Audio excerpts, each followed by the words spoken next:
It is time to have a panel discussion. This kind of came about because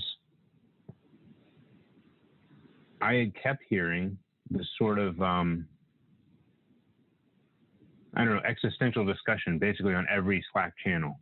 There was a question of like, what are we doing? What are the next steps? Where does SecKC go from here?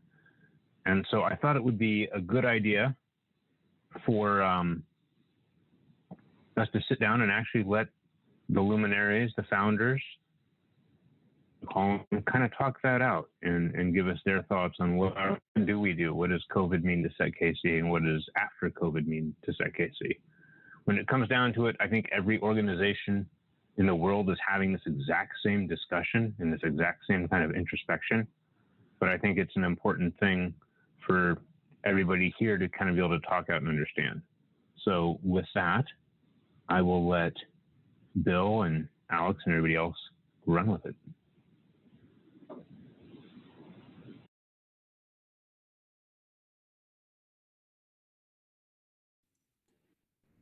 So first of all, I blame Bill. I think you have to unmute. There we go. There we go. I finally got unmuted. Alex, are you unmuted too? Yeah, I'm good. Yeah. Cool. Well, and thanks, Ben. I appreciate you kicking it over to us, and actually everything that you've done here to get us back up and going again.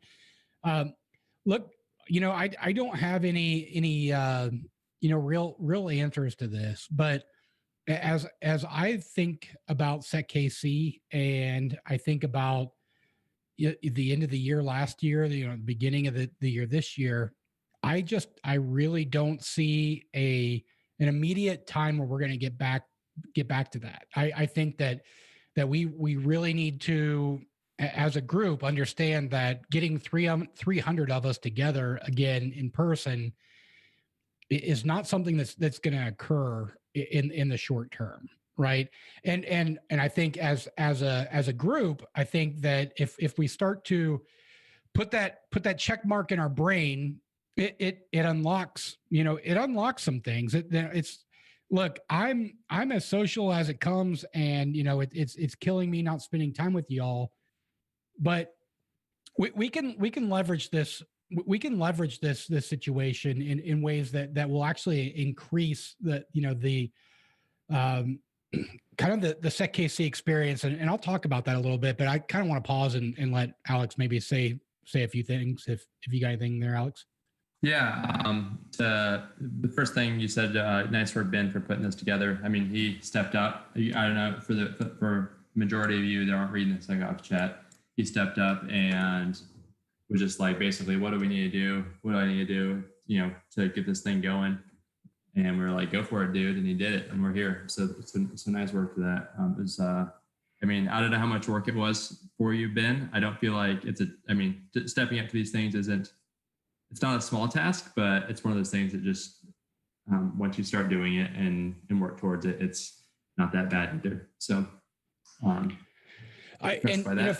for anybody else, I think it's really, really important that you understand that SecKC is a community and it's run by volunteers. So as we kick over to Alex and I, you guys need to understand that we don't, like Alex and Bill and Corey and Trent and Jurist and the list goes on and on and on and on.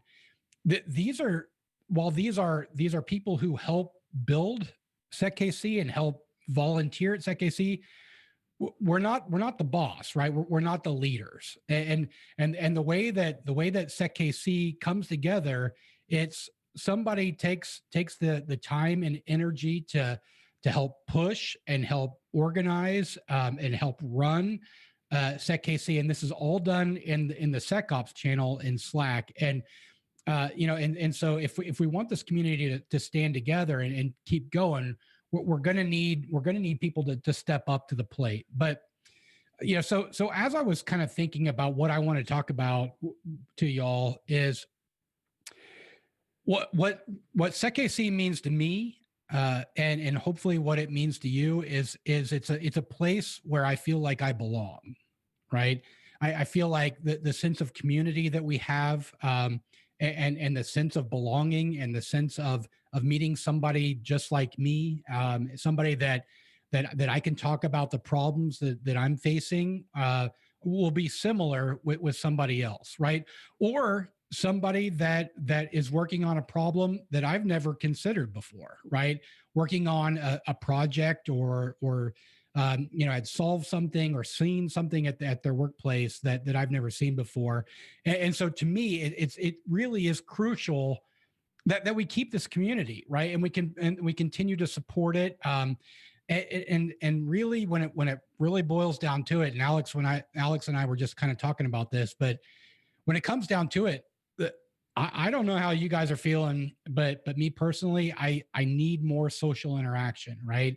The Zoom meetings are great, and but right now my Zoom meetings are, or my social interaction is 100% work, right? And I need that 10, 20, 30, 40, 100% to also include social, right? Where I'm meeting with my peers, and I'm meeting with you all, right? And so, and I don't mean to make this the Bill show, and Alex, if you want to jump in here, feel free, but you all should know that when we take a look at where we're at right now, we are looking for a new location. We've found some good locations, right? But I'm concerned about the viability of commercial real estate. I am not willing to sign contracts. I'm not willing to spend money.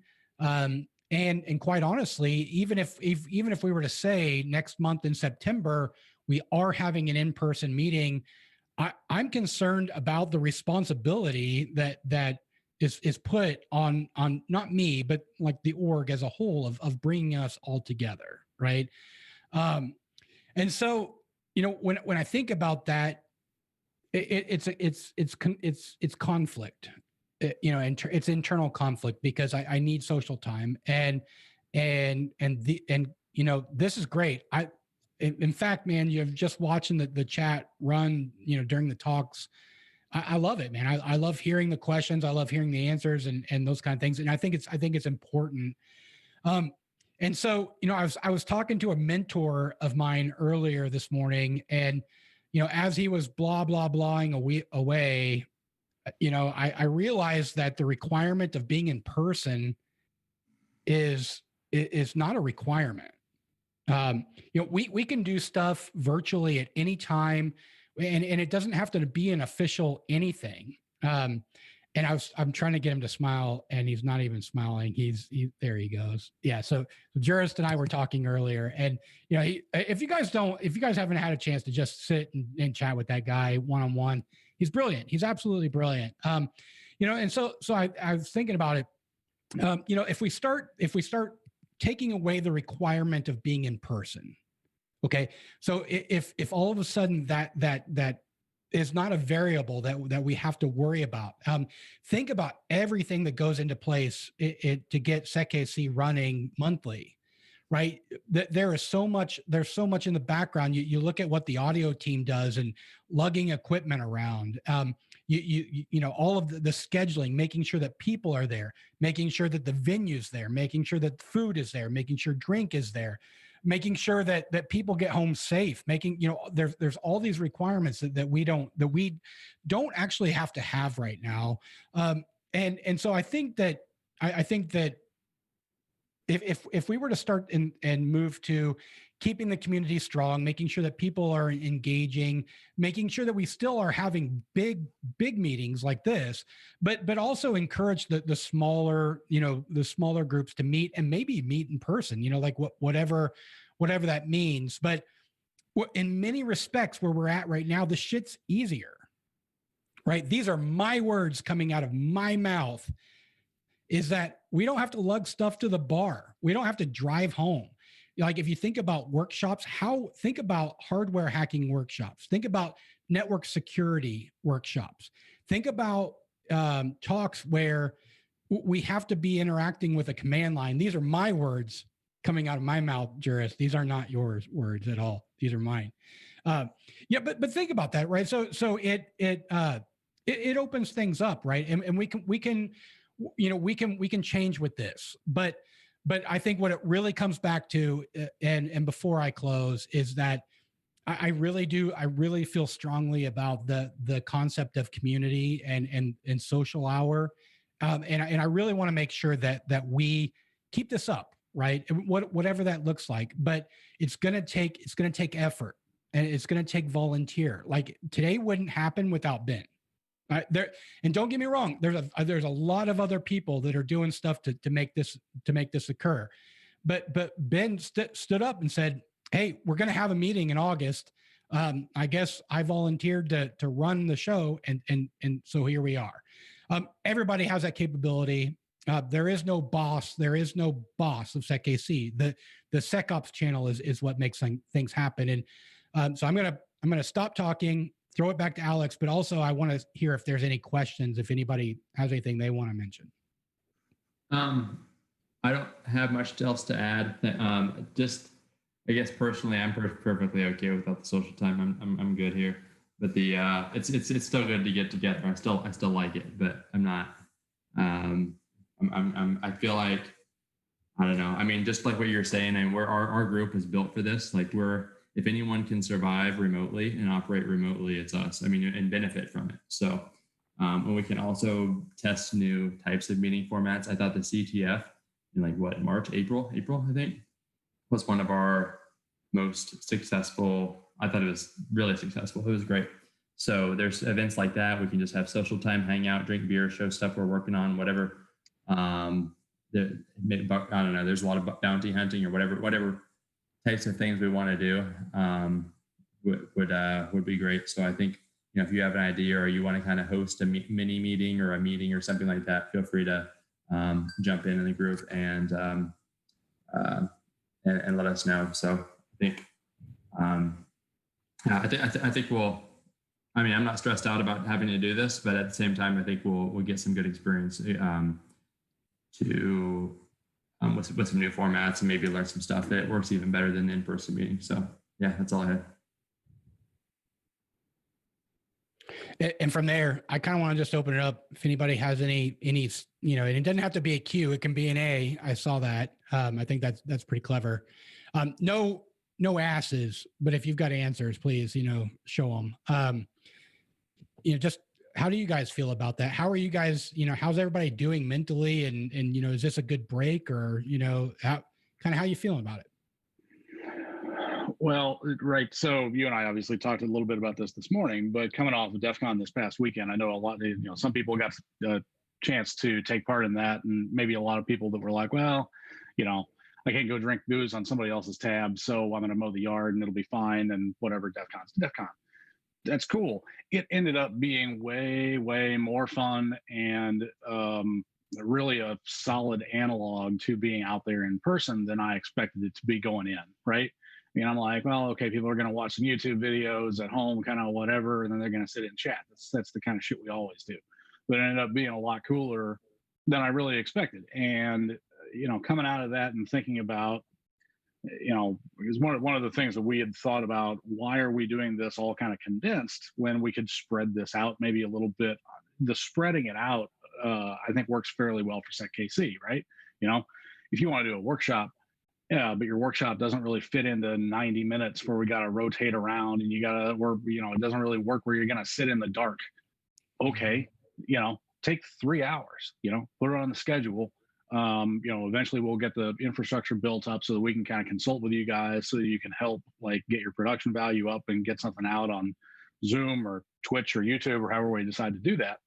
And the other thing that I think is really neat about this is, from closing ceremonies for DEF CON, they showed that they had people participating and on the Discord server from 6 of the 7 continents, right? Which, first of all, one thing that we need to do is figure out how to set up a proxy in Antarctica so that we can be the 7th continent. But a proxy on the International Space Station, right? I mean, people really dig a lot of the things that we do, and we have an incredible reputation among the speakers I talk to, like Patrick Wardle and Sean Metcalf. They're like, "Oh yeah, I've heard that SecKC's up to some really cool shit." Well, now we can push that out to the entire world, right? And even just locally. I know a lot of people that would love to come, but because of family obligations or, just social anxiety, they don't like cramming into a dark bar with crazy loud techno. But this is a great way for us to kind of bring people into this. So, like Bill said at the beginning, I think once we go ahead and we embrace the fact that we're not getting together anytime soon for a myriad of different reasons, and we start figuring out what this thing can be, we've got a lot of really cool opportunities in front of us. Yeah, and the only thing I'll add this, and anybody that's heard me yap my mouth has already heard this, but I know I know how you feel. I know that you've been working on something, but you don't think it's cool enough to show. You don't think it's good enough to present on, and I'm telling you, I'm looking at you. It is, right, and especially this community, the SecKC community is very, very open to talk and to be talking about things that you personally don't feel are conference worthy, right? I personally have talked at SecKC about how many root certificates are installed on my Android phone. That was the whole talk. That was the whole thing, right? Like I stretched it out to 45 minutes, but the TLDR was, there's a lot of certs on your phone, right? And that's not a conference worthy talk, but it's something that as a community interesting, right? And so we are looking for people to talk. We are looking for workshops. The pie hole one that we just went through, perfect example, right? That was great. That would have been a lot more difficult in the bar, right? I love it. I wish I was in the bar with your pie hole, but it is what it is. If I may, I want to tack on here. This is my first meeting, and I was invited by somebody who taught me a lot of what I know about InfoSec, and I'm still very, very new. But I've never been more excited to volunteer for a community. Cool. It's like instantly obvious to me that this is exactly the community that I should be investing time in right now. I completely agree with you guys saying that you can increase the value that everybody gets from SecKC in this format. That doesn't mean losing the other format. That just means we adapt faster, right? That's literally all that means, because everyone has to do this right now. Like you said at the beginning, everyone is asking the same question. And the fact that we're in such a strong position to make that switch and to be in this format, I mean, I wouldn't have been here if you guys had been meeting in person tonight. I would not have gone to that. There is absolutely no way I would have gone out of my house to an event like that today. But I still got to come to today. I still got to be introduced to you all, and I'm so excited to meet with you further and to volunteer in the community. So I think you guys are headed in maybe a much better direction than you even realized going into this. And that's all I've got on that. But like, thank you for inviting me. Thank you for hosting this. Well, and thanks for speaking up. I think that's awesome. And that, I mean, that's, I hope that's how much that means to me. Cause that's something that we've worked on for years, right? Is to make sure that we have the right community feel, right? Where people feel welcomed and feel okay to share and okay to be wrong and okay to call someone out, or I guess we don't call anyone out, but you know what I mean? Like we're man. Yeah, no, I totally feel it. That's the thing. I can feel it. Like, yeah, I'm right on board for sure. Cool. Well, thanks for saying that. I appreciate that. You're welcome. All right. Everybody's tired of hearing Bill talk and they want to get back to music. I can feel it. Hey guys, I was going to weigh in real quick. I was going to say, first of all, thank you for putting SecKC back on again. Virtual it's awesome. You guys know, most of you know, been a founder member for a long time. But I just want to say that it's interesting to see, while I definitely like the social vibe of being in person, and I would love to get back to that, there are a lot of other local chapters that are kind of feeling the same thing. So being heavily involved in ISC squared, a lot of the same conversations are happening. And, there's some virtual things going on there too, but it's the same vibe. Like everybody would like to get back together. So it's just really cool. And I want to say thanks again to everybody who has put the virtual thing on. And I think we're looking in the other chapters that I've been kind of participating in to not only try to figure out how we get back in person, but to also keep the virtual presence going, because there's a lot of benefit to that. And there's a lot of cool things that we're seeing. So there's pros and cons of both, but I think it'd be awesome to be able to keep both going in some context. So I'm very excited to hear the direction we're going in. Thanks, Donnie. It's nice seeing you again, too. Yes, you too, Bill.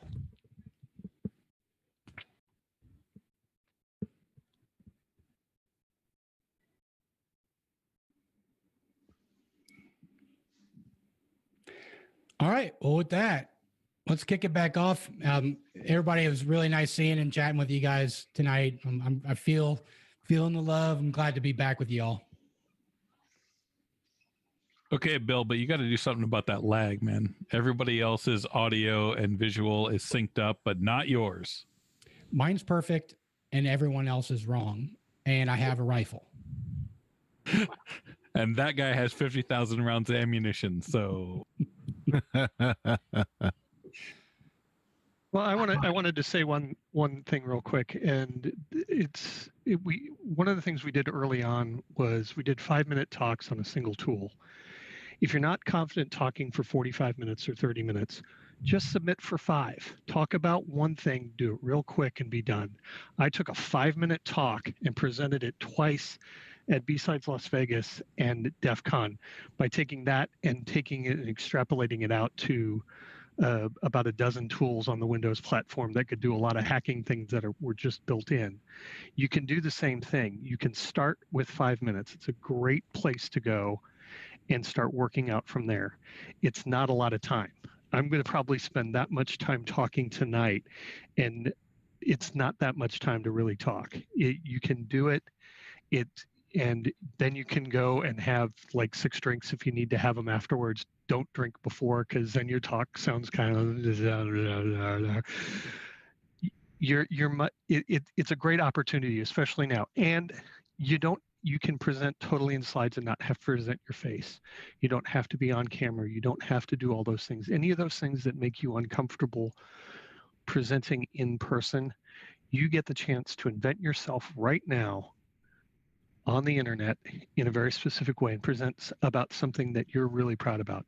Don't feel limited right now. This is a great opportunity to invent something for yourself and be able to move forward.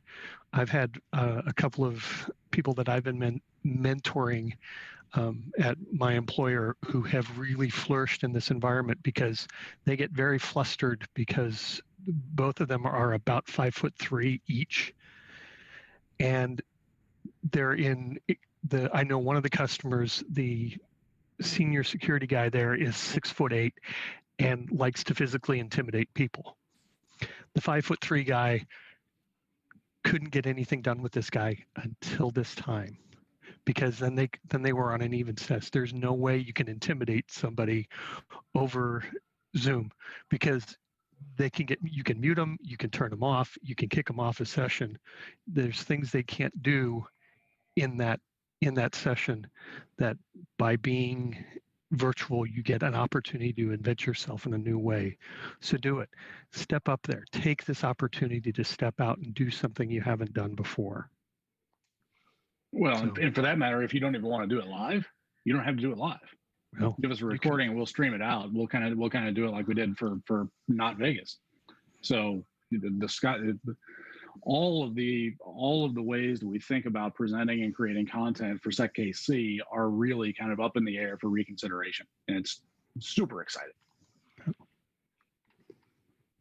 Actually, if I can just drop something in here, because I just noticed something in the chat, but Serbo said that this is his last SecKC meeting. It doesn't have to be with this format, and that's something I think people need to realize. I'm actually based out of Topeka. Making your meetings is literally like get off work, roll as fast as possible to get up there in time. And I do it when I can. But this format has given me like direct access to you guys, which is awesome. That's a really good point. But something you're missing there is the reason this is Serbo's last meeting was not his choice; it was all. Damn, Burn. What did you do, Serbo, to get kicked out of here? That takes something special. I had to do with toner. Also, Robert Lewis, you're missing the point. SecKC is a really good reason to leave work early. This is true. This is true. You have to make lots of excuses. 4 o'clock, start making excuses. Yes. Or if you're in Iowa, 12 o'clock is start making excuses hour. See, even better. Even better. What do you guys You have a wish you were different in time Iowa. zone in Iowa? That's travel time. Oh, okay. Good Lord, all the way up there in Iowa. I'm only Really, only 1 o'clock. Really, I mean, it's not that far of a drive. 1 o'clock. It's 3:30 for me. I But thought it was just because you guys got up at super early to let the cows out and milk the cows. Gotta Right mend now- the fence Right first. now, we're trying to keep the cows in since there's no power to power the electric fence to keep their asses in. Oh, okay. Mhm. There's no fence without electricity that's going to keep a 1,000-pound animal where you want it. Or more. 1,000 pounds, so tiny. I was gonna say. Yeah, that's you're the looking at, calves. 1,400, 1,800. The cows will stay because they think it's got power. It's the young ones who don't know yet that is supposed to stop them that will go through a fence when it's down. Those little hackers. Yeah, right. Just thinking they can do whatever they want because they don't know that they can't. Sounds like a hacker to me. Mm-hmm. Test the system. They're like velociraptors. They test the fences systematically, looking for weaknesses. There you go. Red teamers. All right, so exactly. So we're going to take a break. We're going to take about 10 minutes here and then get around to doing firmware. Why is it firm and where is it? Very excited to find out.